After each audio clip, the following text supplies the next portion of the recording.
کربلا ایک ایسی سرزمین جہاں حق اور باطل کی سب سے بڑی جنگ لڑی گئی۔ ایک طرف نواسہ رسول صلی اللہ علیہ وآلہ وسلم امام حسین رضی اللہ تعالیٰ عنہ اور دوسری طرف یزید کا ظالم لشکر۔ امام حسین رضی اللہ تعالیٰ عنہ شہید ہوئے۔ امام حسین کا سر نیزے پر بلند کیا گیا۔ اہل بیت قید کر لیے گئے۔ لیکن کیا یہ قصہ یہی ختم ہو چکا تھا؟ نہیں، بلکہ تاریخ نے ایک مرد مجاہد کو کھڑا ہوتے دیکھا۔ اس کا نام تھا حضرت مختار بن ابی عبید ثقفی رحمۃ اللہ۔ انہوں نے عہد کیا تھا کہ خدا کی قسم، میں حسین رضی اللہ تعالیٰ عنہ کے خون کا بدلہ لوں گا اور قاتلوں کو جہنم واصل کروں گا۔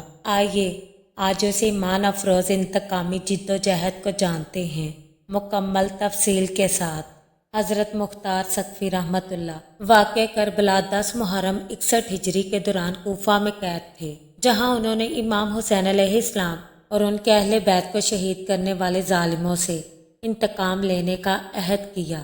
حضرت مختار ثقفی رحمۃ اللہ کوفہ سے رہا ہوئے۔ رہا ہونے کے بعد پھر مکہ مکرمہ میں عبداللہ بن زبیر کے دربار میں حاضر ہوئے، مگر اس کی سیاسی سچائی سے مایوس ہو کر خفیہ طور پر 19 اکتوبر 685 بمطابق 14 ربیع الاول 66 ہجری میں کوفہ میں تحریک کا آغاز کیا۔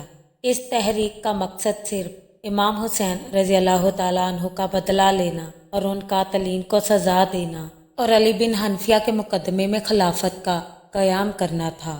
جنگ خاضر صرف ایک جنگ نہ تھی، یہ انصاف کا پہلا قدم تھا۔ یہ حسین رضی اللہ تعالیٰ عنہ کے خون کا پہلا بدلہ تھا۔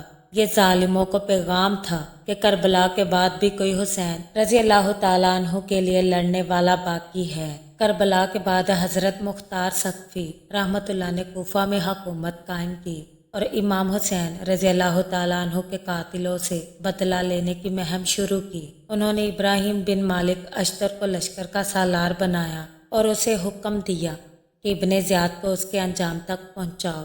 حسین رضی اللہ تعالیٰ عنہ کے خون کا حساب لو۔ سن 66 ہجری کوفہ میں حضرت مختار ثقفی رحمۃ اللہ نے قیام کیا۔ مختار ثقفی رحمۃ اللہ نے یزیدی گورنر کو وہاں سے ہٹا دیا اور اہل کوفہ کو جمع کیا اور علی ابن حسین زین العابدین رضی اللہ تعالیٰ عنہ کو خط لکھا۔ خط میں لکھا کہ اے فرزند حسین رضی اللہ تعالیٰ عنہ، مجھے آپ اجازت دیجیے کہ میں آپ رضی اللہ تعالیٰ عنہ کے نانا کے دین اور آپ رضی اللہ تعالیٰ عنہ کے والد کے خون کا بدلہ لے سکوں۔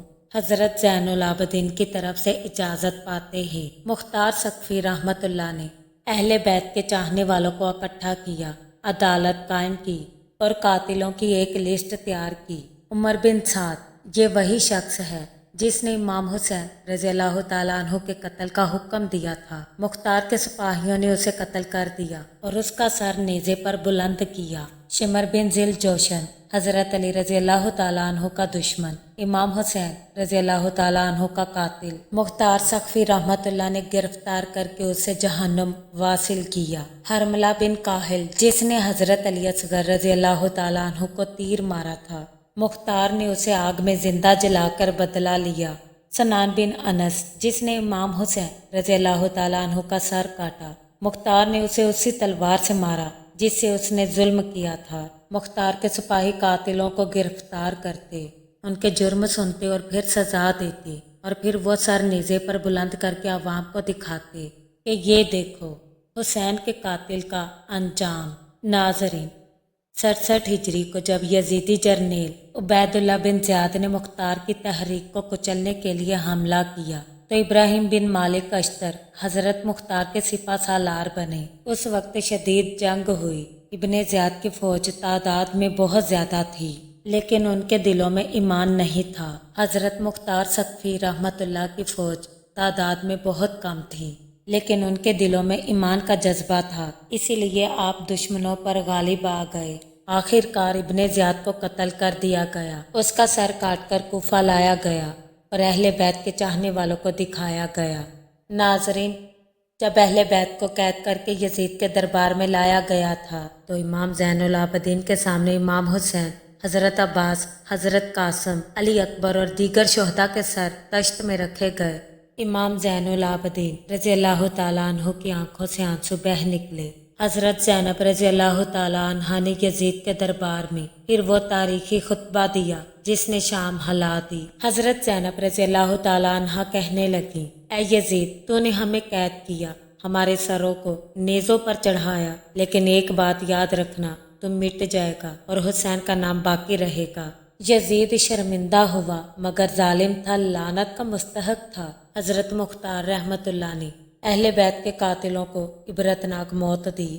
حضرت مختار رحمت اللہ کی حکومت صرف 18 ماہ رہی، مگر انہوں نے دنیا کو دکھا دیا کہ امام حسین رضی اللہ تعالیٰ عنہ کا خون رائے گاہ نہیں گیا اور ظالموں کو ان کے انجام تک پہنچانا ممکن ہے، اور اہل بیت سے وفاداری کا مطلب صرف محبت نہیں بلکہ عمل بھی ہے۔ ناظرین، آج جب ہم کربلا کی یاد مناتے ہیں، ہمیں حضرت مختار رحمت اللہ کی قربانی کو بھی یاد رکھنا چاہیے، کیونکہ انہوں نے ہمیں سکھایا کہ خاموشی کبھی انصاف نہیں لاتی۔ ظالم کو روکو اور حق کے ساتھ کھڑے ہو جاؤ۔